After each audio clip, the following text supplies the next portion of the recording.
There we go. Freak Nation. There you go, Richie. That's what happens when you leave the controls into Richie. First of all, let me just get through this. Rajah Caruth probably looks the most professional. Richie and I do this for a living. But with my snappy background, with this TV monitor up here, my forehead looking like a solar flare, and Richie, Mr. Fumble Fingers over there getting this live stream going live on Speed Freaks and everywhere else in the planet. Rajah, thanks for being the professional one once again here in the Freak Nation. For sure. Thanks for having me. So Rajah Caruth joining us here in the Freak Nation. I am in the infield of Talladega Speedway. It is a Freaks Friday here in the Freak Nation. And it's a big old race weekend. You have the ARCA Series, Xfinity Series, of course, the Cup Series on Sunday. And Rajah Caruth joined us in the studio, actually in the Media Center at Phoenix Raceway a few weeks ago. Now he's back in with us. When you walk into this track, when you drive into this track, it's a big-ass track, Rajah. You tell me. How much experience have you had on this track yet? I've never been here. I've been to the state of Alabama actually twice. First time I went to space camp in like 6th grade at Huntsville. You did what? I went to space camp in 6th grade for like a class trip in Huntsville. Last year, drove through here to Pensacola for an East race. That's it. So this is my first time really here in Alabama. So when you hit the track today at is it 3? It's 3 o'clock Central Time. That's going to be your first time in an ARCA Series car running on those General tires at Talladega. Yes, sir. Any feelings about that? Man, it's honestly, I was literally talking to my dad about this yesterday. It's like withdrawal, right? Like you race, and then when it's a period of time in between races, it drives you pretty nuts. You just keep wanting to do it again. So honestly, going into Daytona, I was probably a little bit nervous. Going into this weekend, I don't have any nerves whatsoever.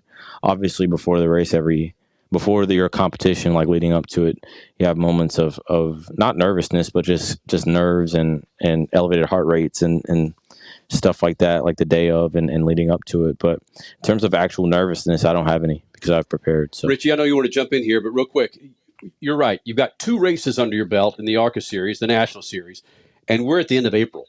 Other series have 4, 5, 6 races under the belt. I could only imagine a racer, a driver like you, bro, you got to wait weeks before you get back on the track, and not just a track, Talladega, the largest track that you guys run out there in the ARCA Series.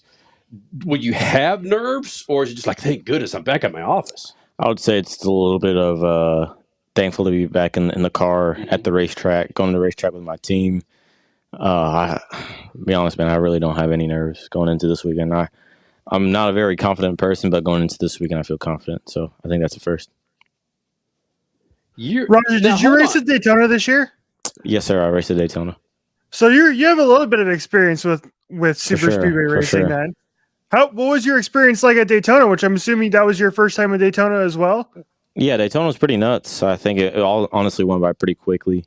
A lot of things happened in that race. A lot of things I could have done better and should have done better, but didn't tear up anything. Got some decent points. We're still 11 back of the 43 right now, but learned a lot at Daytona. I feel very confident going into tomorrow. So when you're back at the super speedway here at Talladega, do you feel like you've gotten used to it now? Like you're used to that style of racing and something you can succeed in doing?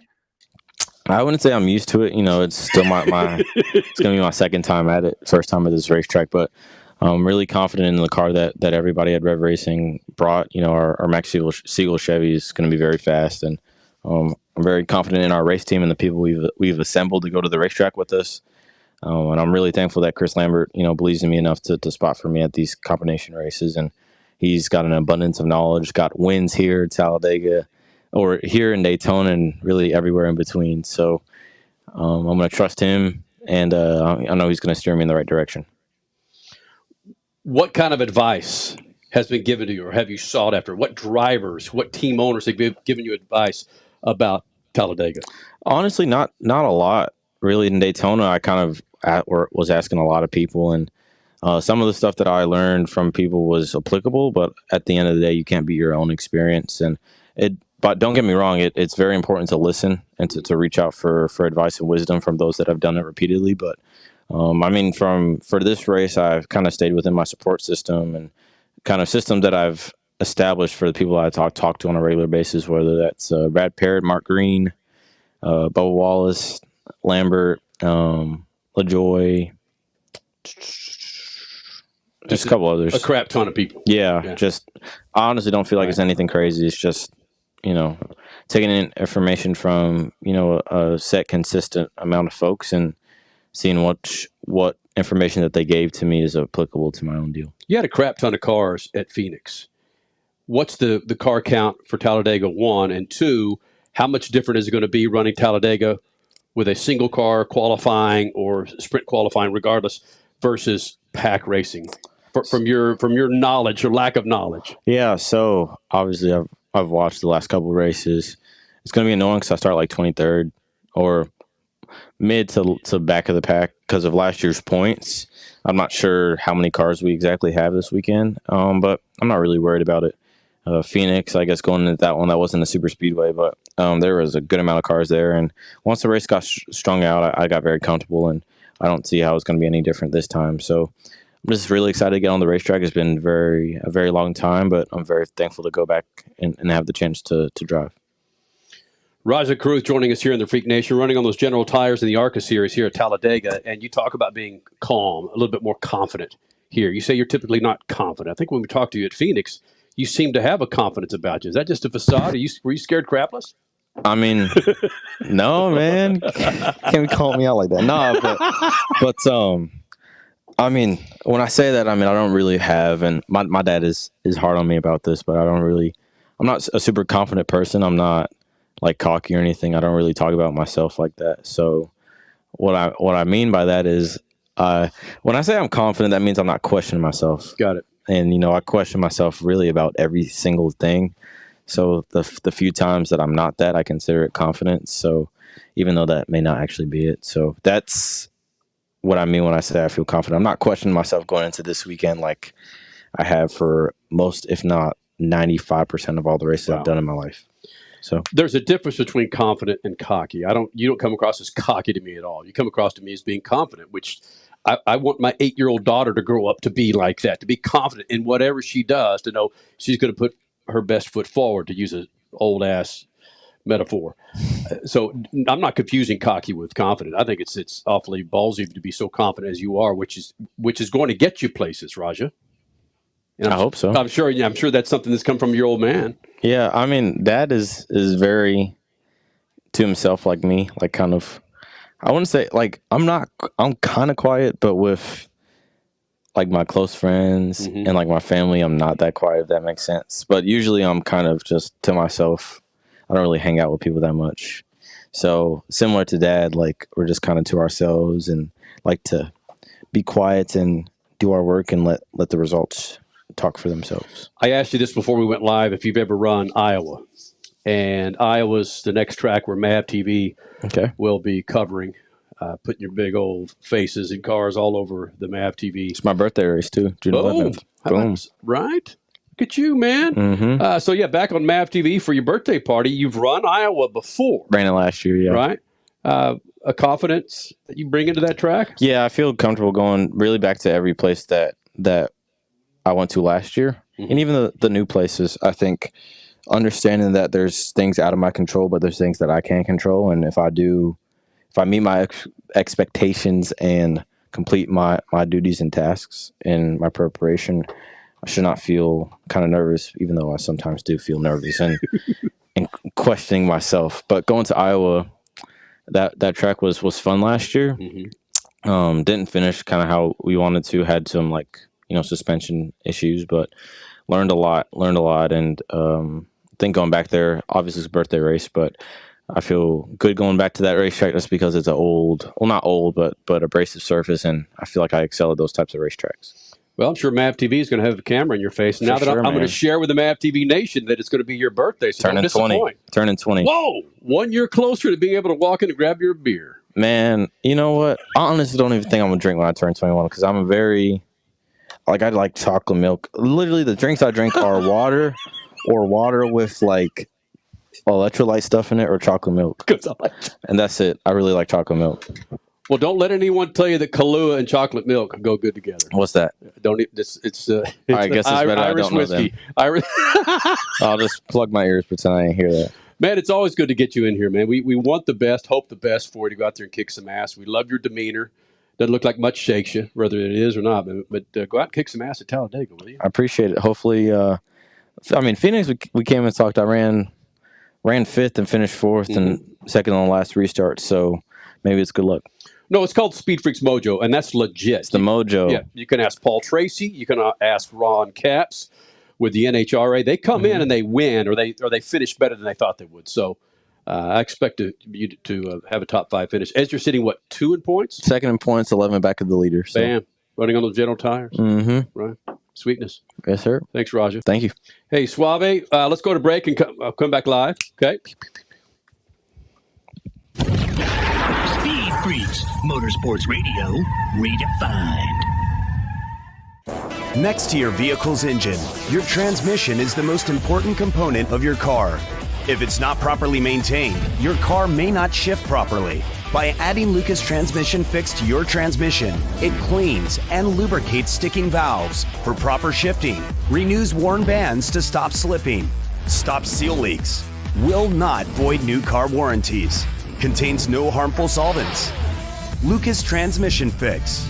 It works. General Tire offers a wide variety of options that will stand against whatever life brings your way. Whatever you drive, truck, car, or SUV, General Tire has long-lasting, all-season Ultimax RT43 to the aggressive all-terrain Grabber ATX. General Tire covers on-road performance, off-road capability, and durability. General Tire delivers for whatever you do. For more information, drive over to GeneralTire.com. General Tire, getting Speed Freaks where we've needed to be since 2001. Hey, I'm Kyle Busch. The biggest racing weekend ever at Worldwide Technology Raceway is coming June 3rd through the 5th. The party starts Thursday with the NASCAR Fan Fest and Hauler Parade at Ballpark Village. Cup practice and truck qualifying on Friday, Cup qualifying and the Toyota 200 on Saturday, and it all wraps up on Sunday with the Enjoy Illinois 300. This is the first time in a lifetime to see the NASCAR Cup Series at Worldwide Technology Raceway. Go to worldwidetechnologyraceway.com to get your tickets now. Brought to you in part by the Illinois Office of Tourism and Illinois South Tourism.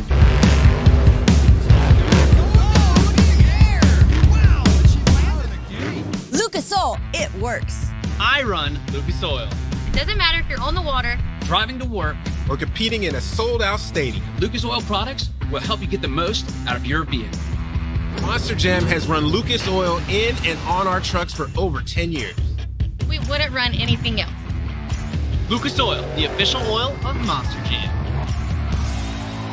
There is less than 1/100th of an inch of motor oil protecting your car's engine.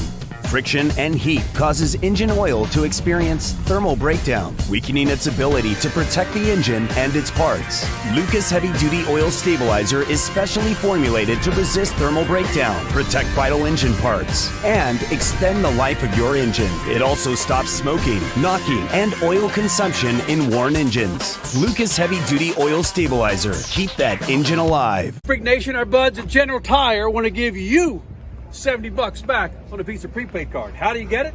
Well, you buy 4 qualifying passenger tires from General Tire, up to $70 back. We're not talking these high performance bad boys you see in the ARCA Series. Passenger tires. You follow me? For more information, go to GeneralTire.com. GeneralTire.com. General Tire delivers for whatever you do. And of course, the official tire of the Freak Nation. You're listening to Speed Freaks, Motorsports Radio redefined.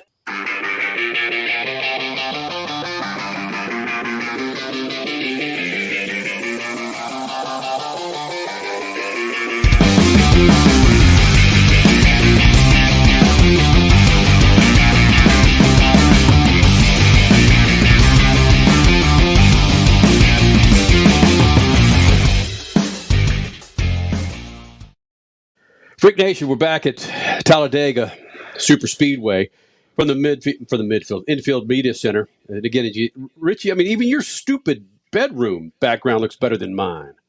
Jesus, got this soundproof wall over here, this TV monitor right there. I mean, hey, you do what you can in the quarters you got. You know, I think you did a terrific job setting it up. There's a flag. Why don't I'll put this Speed Freaks banner behind me like this. How's that work, Nick? How's that look, babe? It looks better than it was before. Nick Sanchez joining us here in the Freak Nation, sitting top 5 in points with the ARCA Series. And Nick, you and I were talking about this before we went live. I said, where are you from? He said, Miami. I said, why are you from Miami? I mean, you're from Miami, you're fair skinned, and you typically don't hear about people being from like warm city climate, like Miami, Arizona, Southern California. But you've got a history in Miami, don't you? Yeah, like you said, very few people are born and raised in Miami. And, my grandparents were actually born and raised in Miami. So, that's how far it goes back. And, my dad's from Cuba and he came to Miami at a young age. But yeah, pretty much my whole family's from there. So I definitely have a lot of roots down there. When you think of Miami, when I think of Miami, so many things come to mind. And one of it is tradition. And you talk about the generations of your dad's side of the family and your mom and so forth. Is that, can you apply that to anything that you do in motorsports? No, not really. Miami obviously did not really have a NASCAR following. You always had a Homestead Miami Speedway, but everything's Formula One. European. And that type of thing. Very laid back, I guess you could say. But yeah, I mean, it's not very common to see someone born and raised in Miami become a race car driver. No, you don't, right? No, not at all. When you run out here to Talladega, will this be your first time on this track? Second time. Okay. Your experience the first time on this track was probably incredible. Are you any more comfortable coming back to Talladega running this big-ass track? I wouldn't want to say comfortable with Talladega, but just comfortable with Speedway racing. Right. Last time I was here at Talladega was the first time I finished a Speedway race, and I feel like, it's the biggest confidence booster, not wrecking. So just having that in the back of my head as confidence is really nice, knowing how to get to the end of these things because you got to get there before you can win them. I've talked to drivers before, not necessarily in the ARCA Series. By the way, you're running the ARCA Series National Series. That gets cranking tomorrow afternoon, early afternoon here at Talladega, running on those General tires. But I talked to like some Cup Series drivers, and there's been times with their longer races here where they find themselves daydreaming. I know it sounds silly going 200 miles an hour, but the rumble of the engine, the long straightaways, not a whole lot of effort, pardon the expression, to run this car. They find themselves just kind of daydreaming, like what just happened in the last 15 laps? Has that happened to you for one? And if it did it happen at Talladega last year? I've had that happen at a lot of races. It's very rare that happens, I would say. But, you get in this point where you're not racing around anyone and you're a long ways away from people and, the race still has a long way to go. And you just kind of get into this rhythm and you get lost in yourself, I guess. And these are Talladega and Daytona are two places it definitely could happen. And honestly, it might happen to me tomorrow. Oh, really? Yeah, I mean, the way ARCA is, you don't race side by side like you do Cup. So, sometimes you're single file for 20, 30 laps and all you have to do is make laps and that's your only job. So, it could be to someone's benefit that you don't make a bonehead move. Richie, go ahead, bud. Nick, we have a poll up on our website, speedfreaks.tv. And so I want to get your opinion on this poll. The poll question is the following. You get to drive the opening lap in NASCAR, IndyCar, Sports Car, or F1. What race are you picking? Are you picking the Daytona 500, the Indy 500, the Daytona 24 Hours, or picking the Monaco Grand Prix in F1? I'm going to pick Monaco just for the fact that I haven't experienced anything like that before, and it'll be interesting. But yeah, those are all really good races, all four of those. But yeah, I think I'd pick Monaco just because I feel like it's a bucket list thing for Formula One. But yeah, I mean, any of those races, it would be amazing. You're getting a Formula One race in your hometown there too, going around the Dolphin Stadium. That's pretty cool. Is that something that you're going to be like try and go to this year? It's only in a couple weeks. Yeah, sadly with the schedule, I don't think I'll be racing Darlington, but I always like to, when I'm in season, I don't really like to take trips. So I would love to go, but it's gotta stick to the grind. Formula One, Nick. They're coming to Miami, babe. Man, I've been there for 16 years. I know what it's gonna be like. But yeah, maybe next year, once I hopefully make it in a sport. But now I gotta stay here and grind it out. Are you a Drive to Survive fan? Yes and no. I feel like the first season was good. In last season, it went a little bit, I watched the season very closely, so I knew how it happened. And, their Drive to Survive, the previous season really wasn't correlating with that too well. But I do like the whole point of it and the whole gist of it. That's a great point, and thank you for validating my opinion. Is you know what happened. You can't top the drama of that last race between Verstappen and Hamilton. You can't. I don't care how you can't capture it because we saw it live happen. A championship taken away from Hamilton. So thank you for validating my opinion on drivers. It's great for those who haven't followed Formula One. Yeah, I mean, if you don't want to follow the full 20 races, just wait till it comes out and you get it, and you probably watch it in 2 days. So as a fan, watching something like that, I already know what's going to happen, and it might not totally line up to what I saw. So you don't want to have that spoil it for you. Would you have an easier time driving a Formula One car versus a Formula One driver coming over and driving an ARCA Series car on General Tires? Probably not. I always say, my driving style I think would fit best in a Formula car, but I'm pretty sure they'd probably get the hang of an ARCA car a little bit sooner than I get the hang of an F1 car. But you got a great name for Formula One, though. Nick Sanchez. It's got a good ring to it, man. Yeah, I wanted to be an F1 driver before a NASCAR driver, but obviously it didn't pan out too well. Yeah. So how did you make that jump to stock cars? Why not open wheel? Because, again, there is history in Florida of open, whether it's St. Pete or some other IndyCar kart series that have run in Florida before. Yeah, growing up racing, most of my competitors are either in Formula 2 or Mazda Road to Indy. So I believe I'm the only one in NASCAR. And, growing up down there, with everyone being, Latin background, very European, very international scene in the karting community, everyone aspired to be in Formula One. There was not a single person, including me, that had an aspiration of NASCAR, which is ironic because I'm here.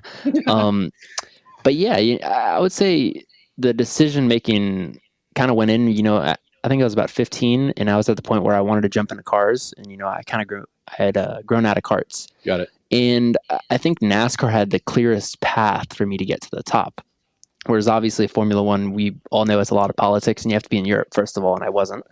And then, Mazda Road to Indy, I feel like it wasn't as competitive as the NASCAR space as far as, the ranks of USF, F1600, and, even Indy Lights. Mm-hmm. Whereas NASCAR, people could make a career in the Xfinity or Truck Series, and you don't see that in any of the other two. So that really attracted me, and just the competition and the fact that you are in the U.S. Right, and obviously a little safer. I think people really want to know, Nick Sanchez, what SPF do you go for out here in the sun?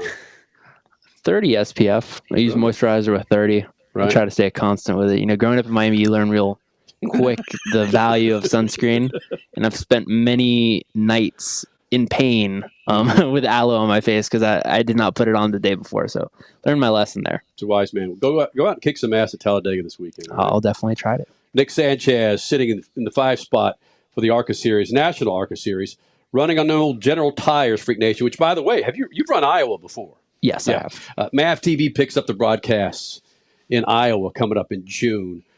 It's a good track. It got good history on that track. MAV TV is going to highlight some of the features of that track. What are some memories that you have of Iowa? I really only raced there one time, but I remember it was the first time really running the fence of a racetrack. None of the races previously, I ever got to the third groove. In that race, I started up there from the first lap pretty much. So it was eye-opening, getting to run close to the wall. Boom. Nick Sanchez, again, Iowa kicks off the next MAV TV shoot of the ARCA Series. Dude, thanks for doing this, man. Of course. Thank you guys for having me. All right, Richie, I'm going to go put my SPF 30 on, and let's get the hell out of here. I need to go back to some other interviews, all right, bro? Can you say goodbye, Richie? Sounds like a plan. Bye. Say goodbye, Nick. Goodbye. All right, Freak Nation, be sure to keep it right here.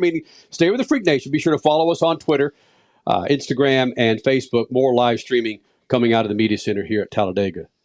Talladega Night's your favorite stock car movie? I guess you could say favorite stock car movie. Favorite racing movie is Rush. Yes, solid, good choice. All right, let's get out of here, Richie. Trying to say goodbye for 10 minutes. All right, later.